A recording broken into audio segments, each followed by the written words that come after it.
Good morning, everybody. I say good morning, it's actually afternoon. It's a very special edition of Merritt in the Morning. We have your host, Jim Merritt, 30-year state senator. I am Brad Klopfenstein. I'm president of the Greater Lawrence Chamber of Commerce. And today our guest is Curtis Hill. We are coming to you live from Cafe Audrey's, a beautiful Fort Harrison, open for breakfast and lunch 7 days a week. Open for dinner Thursdays through Saturdays. You know what my favorite meal here is? Brunch. Brunch. I had a egg sandwich and hash browns, and they stepped on them, and a Diet Coke, and it was terrific. Great food at Cafe Audrey. They stepped on them. What does that mean? That makes them hard. Yeah, they get crispy. Oh, crispy. Okay. So you don't have I probably sauce. shouldn't say step. That doesn't sound. No, they don't use their feet, but. They make them crispy. We also want to thank our sponsors, Stockyards Bank and Trust since 1904. Thank you, Paul. Thank you very much. With Central Indiana locations. You can give them the water. Thank you. We're all friends here. Yeah, very casual. So Stockyards Bank and Trust with Central Indiana locations, 71st in Binford, Carmel, downtown Indianapolis. And since we're here in the afternoon, We will go to our next sponsor, Alps Brow Beer. Let me get that right up next to the camera. Served here at Cafe Audrey's and other fine establishments. Ask for it by name. So let's get off that screen, get back to this. So Curtis Hill, so you're a plucky young upstart in politics. Tell us about yourself. he's from Elkhart. Not the milk cart. I like the idea of plucky young upstart. This plucky young upstart got started in Elkhart, born and raised there. My family's still there. My wife Teresa and I have 5 children that are adults now. They're all over the, well, I was gonna say they're all over the country. Actually, my oldest lives in Paris. And I have All over the world, yeah, not so- Paris, Kentucky. No, Paris, France. Yeah. And it breaks a father's heart. And then I've got 2 kids in Elkhart. One's a school teacher, one's an advertising guy. And then I have my baby boy's in Philadelphia, my baby girl is in California. So they're all over the place. But I got my start in Elkhart as prosecuting attorney. I was a young lawyer there. I was a deputy prosecutor for about 14 years, and then ran for the elected position in 2002. Got won by I think I had 78% of the vote. So it's pretty overwhelming. And then began my career as an aggressive prosecutor in Elkhart County. Did that for elected 4 times, and then decided to run for attorney general. Kind of elevate a little bit. Became the attorney general for the state of Indiana, and that was my first opportunity to travel around the state in that capacity and find the similarities of the various little communities with the courthouse square and the people who were the same and yet a little different, and had an amazing time there. Attorney general for 4 years, and then sat out for a few years doing some consulting work and some legal work, and now I'm running for governor. Well, that's a big job. Yeah. We were just talking about, it's lots of fundraising. It's a lot of shaking hands. It's a lot of county fairs. It's a lot of Lincoln Day dinners. It's a lot of, just a lot of and I don't want to call it grind because grind is a negative term, but it's working the system, getting out and seeing old friends, making new friends, getting signatures, 500 signatures in all 92 counties, and raising money. It takes a certain type of personality. I mean, there are different personalities within the setup, but to put yourself out there publicly, to meet people. I mean, if you're not a people person, running for office doesn't make a whole lot of sense. And I've seen people who are not people, who I wonder why they're doing this, because you have to be able to engage, you have to be able to talk, you have to be able to listen. So that part's fun. I really come alive when I have an opportunity to mix with people, especially new people. But you get to see the state. You see beautiful parts of the state that you've never seen before. And you learn a lot. You listen to folks, you learn what turns them on, what turns them off, what you can do to help them. And so it's a really neat experience. And it's ultimately about public service. It's ultimately about what you can provide back for having the experience of living in the greatest country on earth. Well, you're putting such an impact on your family, on your body, on your personality. it has to be a part of your soul. Oh, yeah. It has to be something that's very important to you. It really, because it is a grind. I mean, it really, really is. We're on the road, at this point, 3 to 5 days a week, depending on the situation. A lot of it driving. It's not like we're not like some of the candidates that have that unlimited resource, so we have to drive everywhere. Well, Indiana's a very long state It's too. 5.5 hours long. Oh, From yes. Elkhart to Evansville, we go back and forth quite a bit. Mhm. But it's gratifying because I don't like to travel. I may able to get some things done during the travel, but when we get someplace, it's always interesting and fun to meet the people, to talk a little bit, to learn something about what Hoosiers are into, and offer a little bit of ourselves up. So I'm just gonna ask the big question. You had some very public challenges a few years ago. Why do you want to do this? Well, it would be real easy, Brad, to say, politics is dirty. Politics is squirrely, and I've certainly been, I've seen my fair share of it. So it'd be really easy to step back and say, let somebody else take the slings and arrows. And I've done my bit for Green Country and move on. But there was a little saying that someone gave me when I left the prosecutor's office and moved to the AG's office, and it was that ships are safe in the harbor, but that's not what they're built for. And these are times that we're in right now that are they're special. They're dangerous.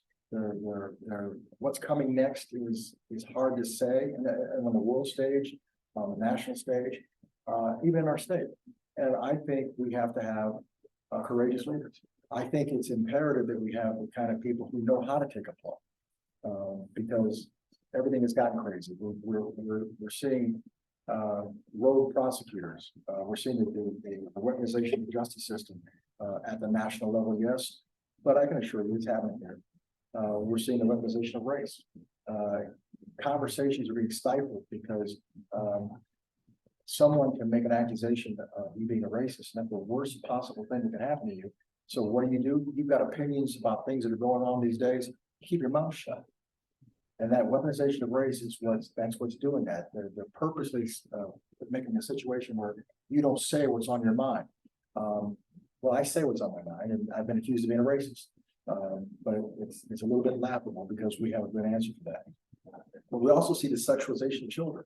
Our schools, I mean, one of the things we learned about the pandemic, the one thing we learned about the pandemic is we didn't like how our students were being taught in school. We didn't really realize that until we saw kids going home and parents were looking at their screens and saying, what kind of junk is this? And that's the enlightenment that's happened as a result of the pandemic. We also learned about government. We always had a suspicion that government was not necessarily our friend, or that government lies. Well, we actually got it confirmed. Dr. Fauci proved that he admitted to lying to us. And then at that point, we started losing faith in our institutions. So from my perspective, we need to have the type of leaders that will call it out, that will say, hey, this is garbage that's going on. We need to be able to be transparent about what's happening so that we can enlighten the community, enlighten the public, so that they can rise up and take back their community. So my background, my experience has always been one not to be shy about what I have to say, about my opinions.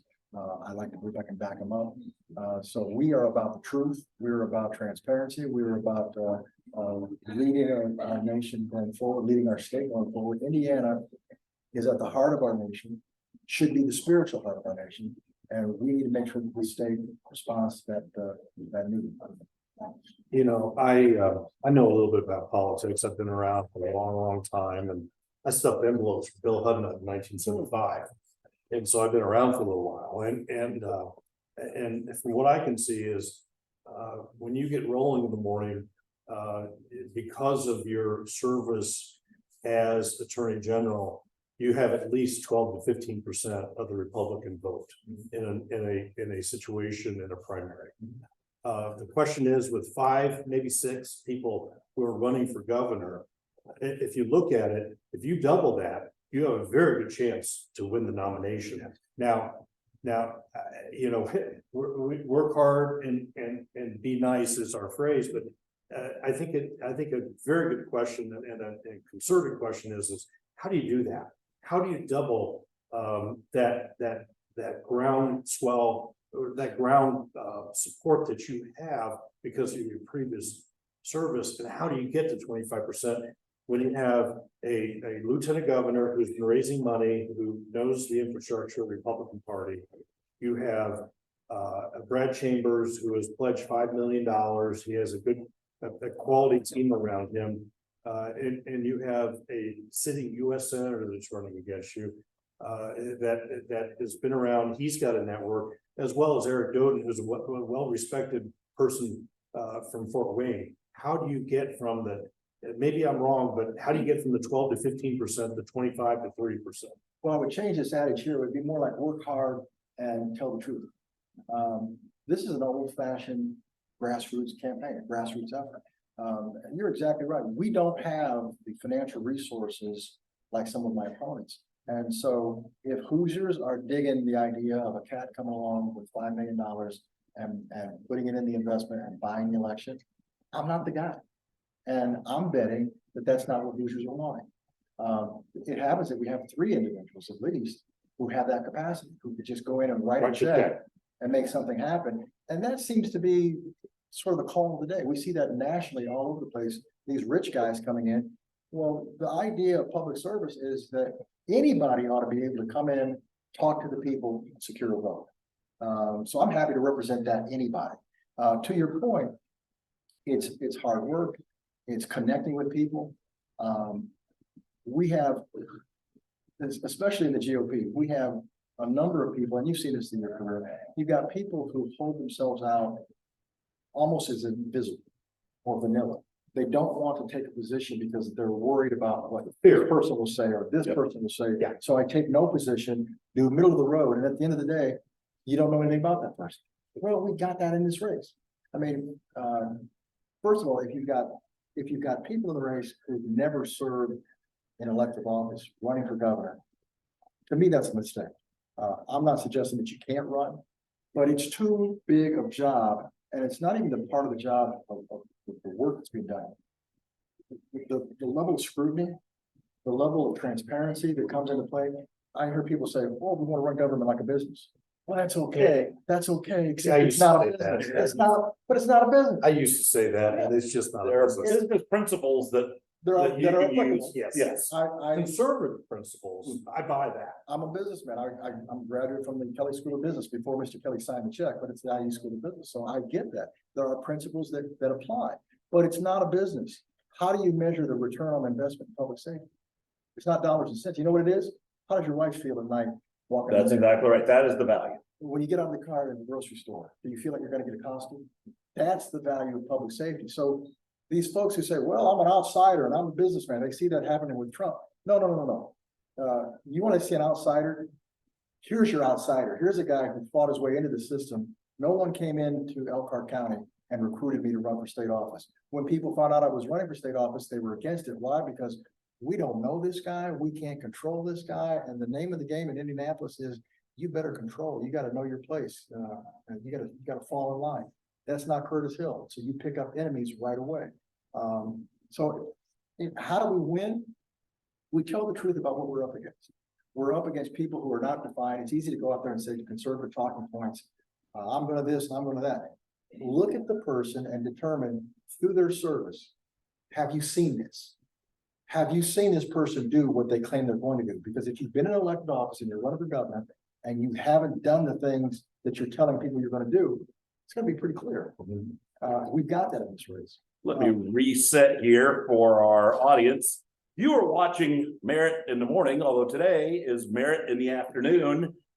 Special guests. Yes, but special guest today, former Indiana Attorney General Curtis Hill. He's also running for governor as a Republican. Thank you very much to Altsprout Beer for sponsoring, and they're delicious.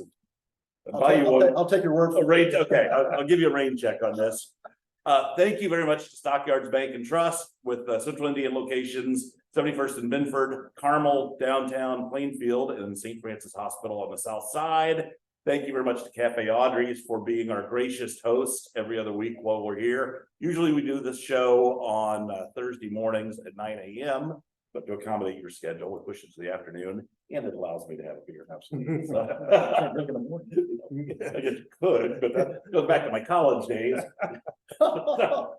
But if running for governor, when you and I met at some point this summer, and one of the not the suggestions, but I always look at the timber of candidates, and your staffer Sam will remember me saying this, that when you talk to candidates, and if you're in Lawrence with Dave Hoffman, you can look him right in the eye and you know he's certain.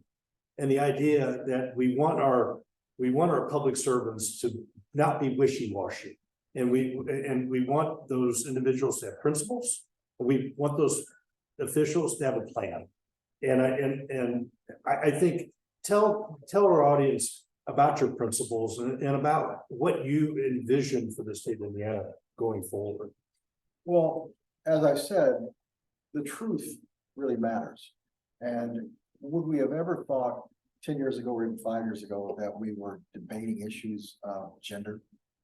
And some people would say, well, why are we bothering with that? That's a very fundamental aspect of what family is all about. So it's important that we understand it, that we teach it properly for children's sake. So we've got a real battle. So from my standpoint, truth is at the core of everything that we're doing going forward in government. That supports the family. The family supports the community, and the community supports our state. I'm about public safety. I want Indiana to be the safest place to raise a family and the smartest place to start a business. Everything centers around that. So we're looking at all sorts of things. We're looking at education. It's easy for conservatives to say, well, we need to have vouchers and expand vouchers. And yes, we do. But we also have to recognize that the public school system is not going away. Not every kid has a choice.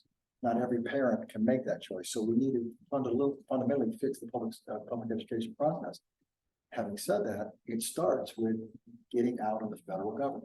The federal government is like a crack cocaine dealer.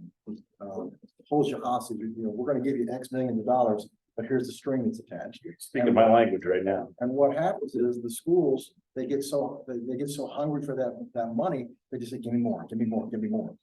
Well, that's part of what disrupts our public education process. So I had a superintendent in my local area years ago. I said, how much of your budget is federal dollars?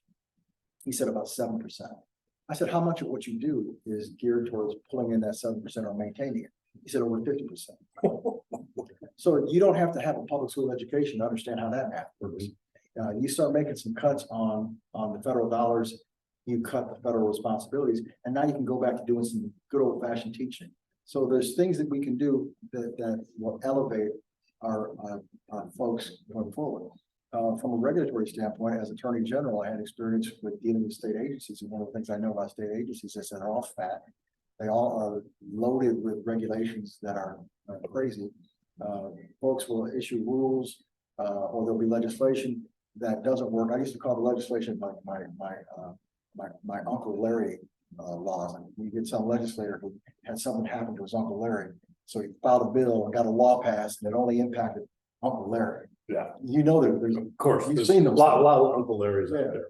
Well, we need to identify where those things are and get rid of them. We need to particularly do that with regulations. Identify what are the areas in which we're inhibiting the initiation of business and get rid of it and make it simple. So how do you fight that bureaucracy? The person that passed the Uncle Larry law, he's gonna fight you on it. You've got a bunch of bureaucrats that are gonna fight you on it. How do you do that? Well, first of all, you have to have the experience of knowing what you're looking for, and then you have to be bold enough to have the transparency to get it out in the public. Because what happens is everything is hidden from the public, and so there's no pressure put on the legislature. It is intentionally designed, maybe not designed, but it is adapted to be confusing to the public. And there's little games that are being played to keep folks from understanding the truth. If you know that and you're interested in transparency, you shed light on it.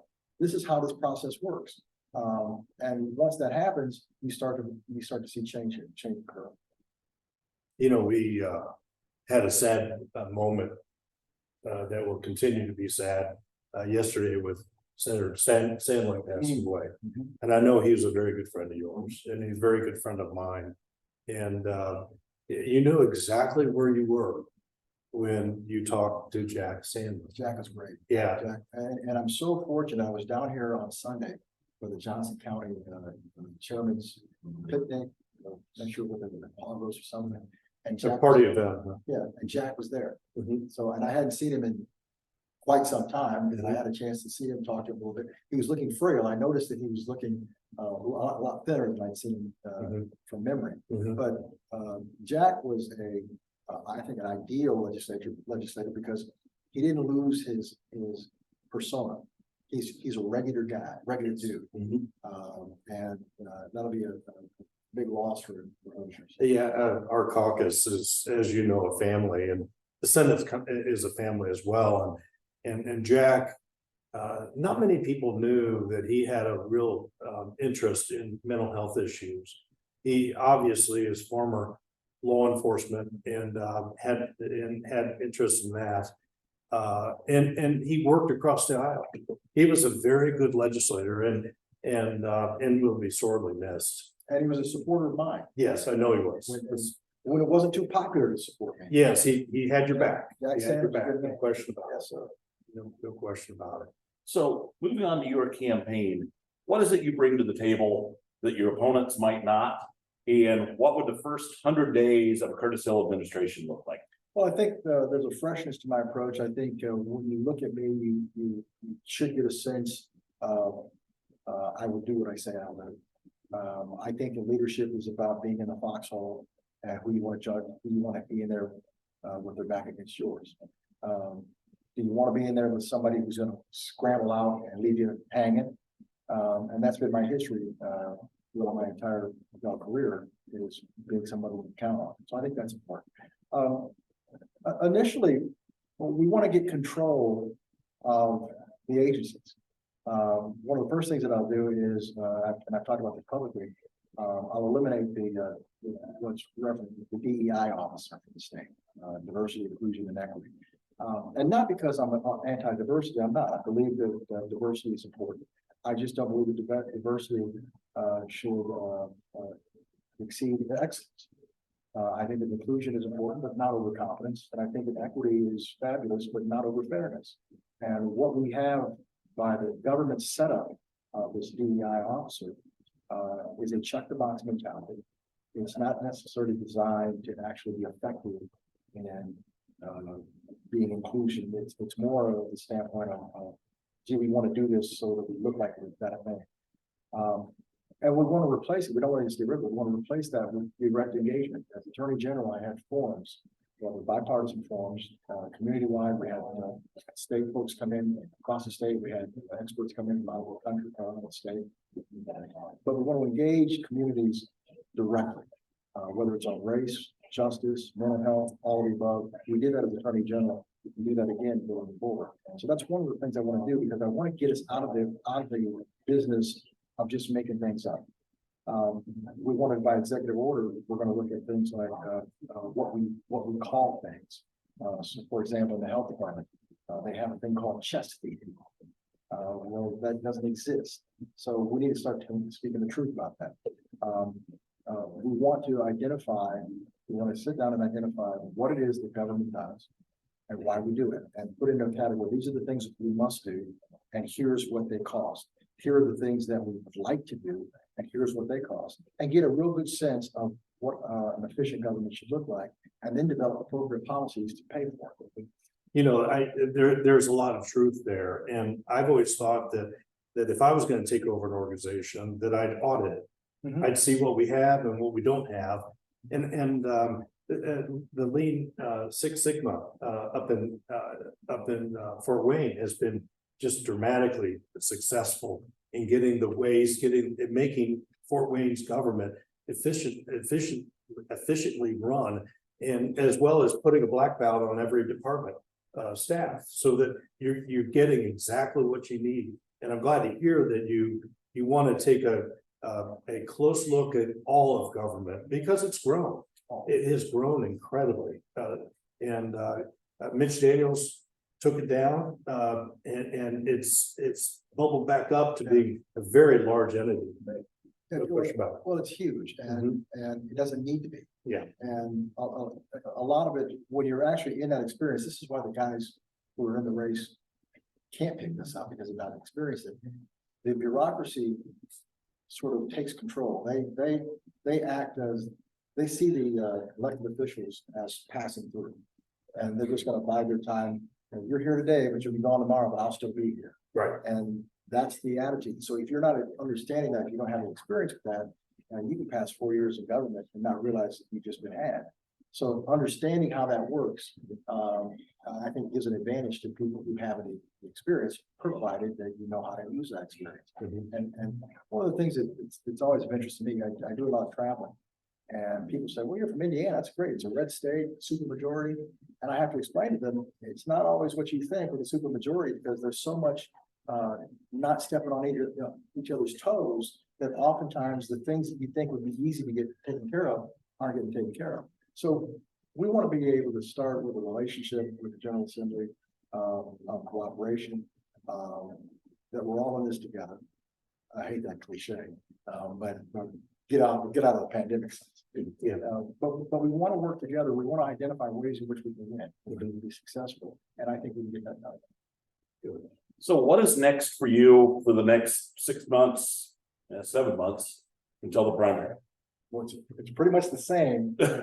It's getting up, it's leaving the house, it's identifying several events, sometimes a day, to go and speak to Hoosiers. I mean, we're talking constantly, and we have to, because this process is about getting out there with your message. We've got a pretty decent message.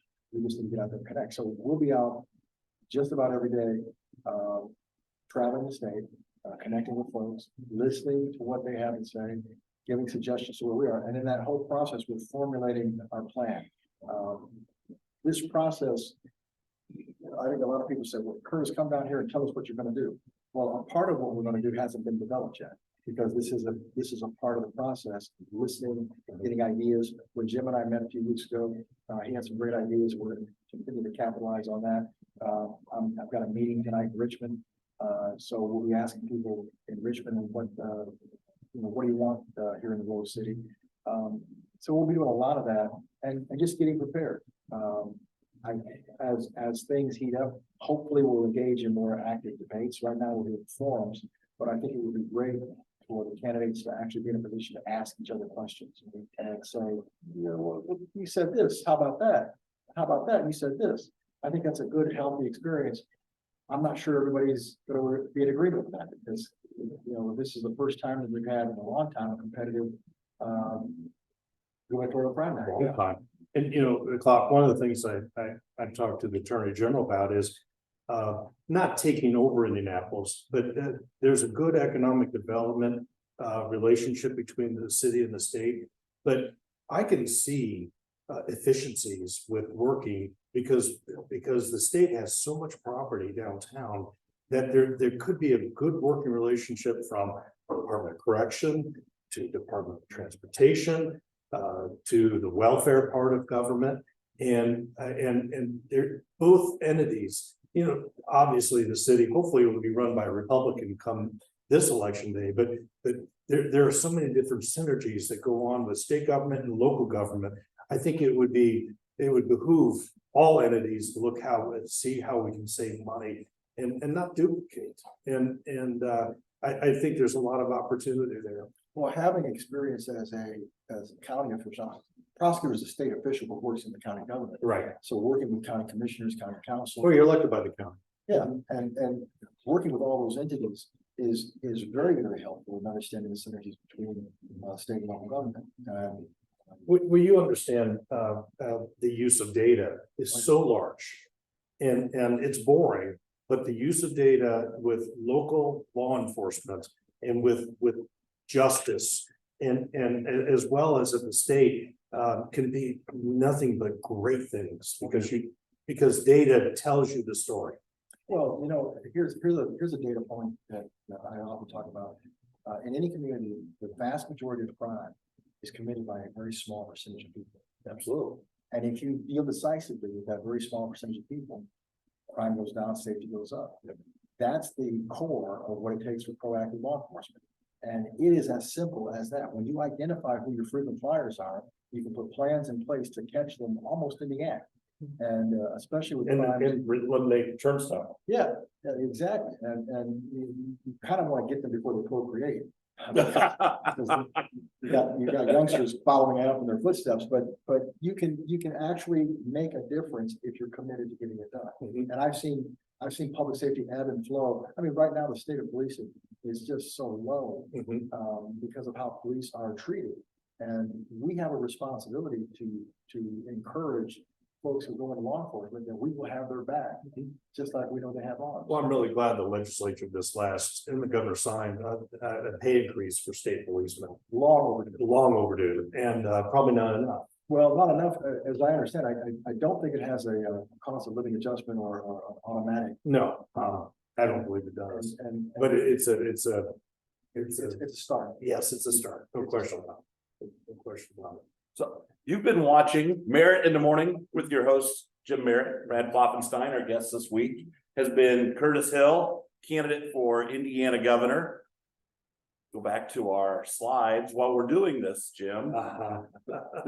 Even though this has been Merritt in the afternoon, it's going to always be called Merritt in the Morning because typically Thursday mornings, 9 a.m. are when we come to you live from Cafe Audrey's in beautiful Port Harrison, right in the heart of Lawrence. Is Audrey here?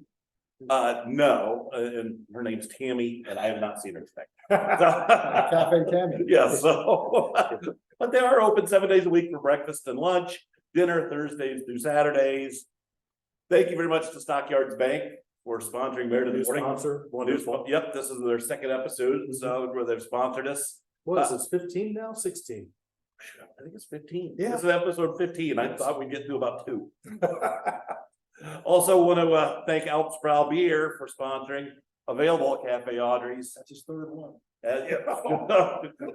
That was last night. You can walk on because you. Yeah, exactly. I only live 2 blocks from here, so I can't. So, Thank you. Mr. Hill, thank you very much. Curtis, appreciate having you on. Thank you. Thank you.